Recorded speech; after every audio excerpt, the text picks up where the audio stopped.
The immutable sandstone launch blocks, west cores of massively powerful rocket engines, were tested and perfected, stands as a shaming monument to political short-sightedness, scientific penny-pinching, and the decline of British standing in the world.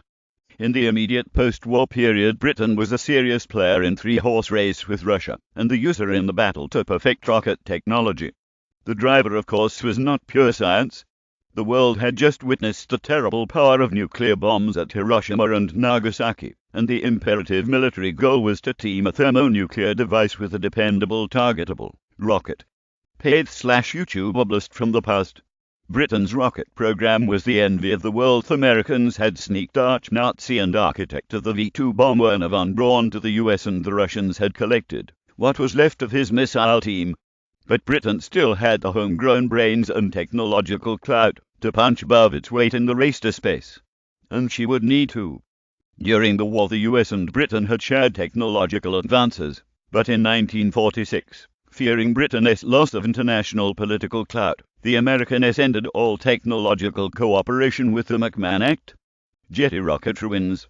All that remains of Britain's high-down rocket test sit. So throughout the 1950s and 1960s, Britain got serious about space, and a wartime gun emplacement at the Needle's Headland on the Isle of Wight was transformed into top-secret complex of specialized buildings with underground control and instrumentation rooms, 4,260 square feet of laboratories and offices, 3,080 square feet of workshops, and smaller machine shops, and a workforce of 240 people.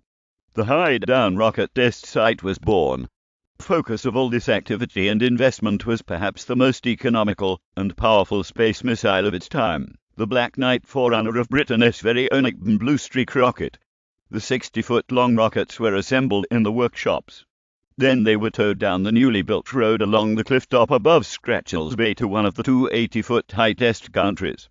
Test firing of the massively powerful engines as tethered to the sandstone test bays required all staff to be underground to protect from the heat and the deafening roar. On ignition, the four jet rocket motors fired into steel exhaust buckets, cooled by a torrent of water from a specially built 60,000-gallon reservoir at a rate of 3,000 gallons per minute. In 1958, after just 3 years' work, the first Black Knight reached the atmosphere from a launch site in Wimmera, Australia. This was just weeks behind the Russians and the Americans with their near unlimited budgets. In all, 22 rockets were launched into moonless night skies, up to 500 miles above the Earth. Paid all systems go.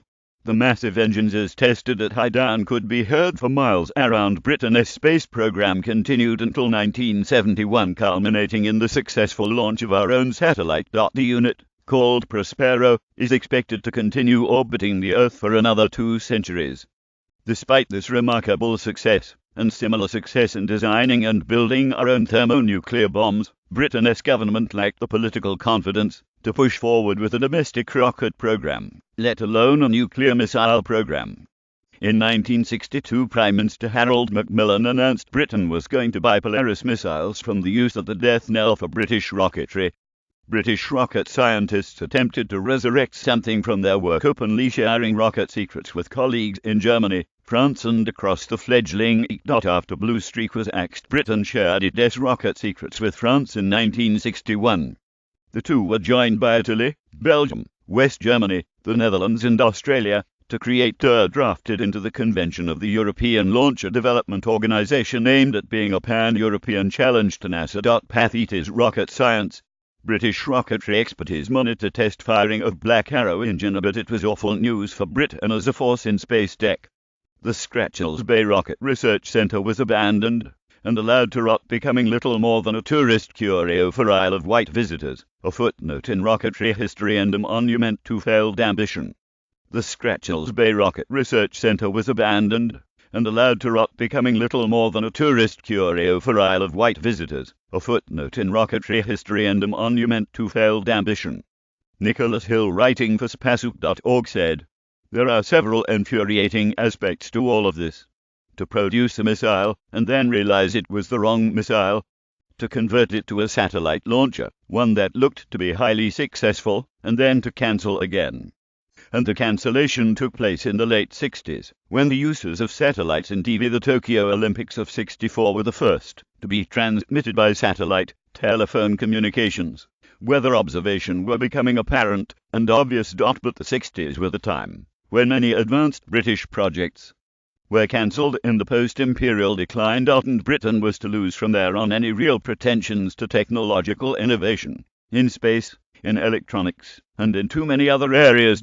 Black Knight had fulfilled its brief admirably, with hardly a hitch in any of its 22 launches. All the design work for Blue Streak had been done, prototypes had been built, so what now? One logical idea was to use the completed system to make a satellite launcher. Black Knight itself could be developed further, and was, to Black Arrow, which led to the UK's only satellite launched with a British launcher. But the government turned to Europe for two reasons. One was political, to show ourselves good Europeans, and joint ventures, Euratom, the Jaguar aircraft, Concorde, were in vogue. Britain's NASA, the top-secret high-down rocket, it employed hundreds of people. The other was to share the cost. So the European Launcher Development Organization, ELDO, was born. The launcher was to be Blue Streak, with a French second stage and a German third stage. 11 Blue Streaks were launched with varying configurations.